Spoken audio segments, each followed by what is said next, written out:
India ఎగుమతులపై అక్రమంగా America 50% పన్నులు విధించిందన్నారు CPM polit bureau సభ్యులు జీవి రాఘవులు. దీంతో అక్కడికి ఎక్స్పోర్ట్ చేసే వ్యాపారులకు, ఆ కంపెనీలలో పనిచేసే కార్మికులకు తీవ్ర నష్టం కలుగుతుందన్నారు. మన దేశంపై అమెరికా విధిస్తున్న టారిఫ్లకు వ్యతిరేకంగా హైదరాబాద్ ఆర్టీసీ క్రాస్ రోడ్లో నిరసన చేసింది సిపిఎం. ఈ నిరసనలో సిపిఎం పొలిట్ బ్యూరో సభ్యులు బివి రాఘవులు, రాష్ట్ర కార్యదర్శి జాన్ వెస్లీతో పాటు సిపిఎం నాయకులు, కార్యకర్తలు పాల్గొన్నారు. ఈరోజు ట్రంప్ మన దేశం మీద 25% సుంకాలు ఎగుమతుల మీద వేశాడు.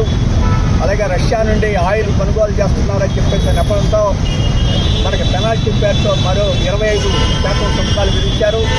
ఈరోజు మనం ఎగుమతులు చేసే అన్నింటి మీద 50% సుంకాలు ఈరోజు విధించబడుతున్నాయి.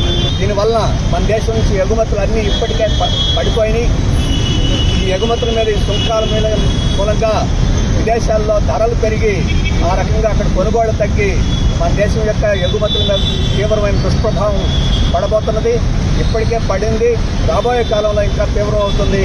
ఎగుమతిదారులు అందరూ నష్టపోవడమే కాదు, ఆ ఎగుమతులు ఉత్పత్తులు చేసే యజమానులు నష్టపోవడం కాదు, ఆ ఉత్పత్తి చేసే కంపెనీల్లోనూ, వ్యాపారాల్లోనూ, వాటన్నిటిలోనూ పనిచేసే కార్మికులు, రైతులు, వ్యవసాయ కార్మికులు తీవ్రంగా నష్టపోబోతున్నారు.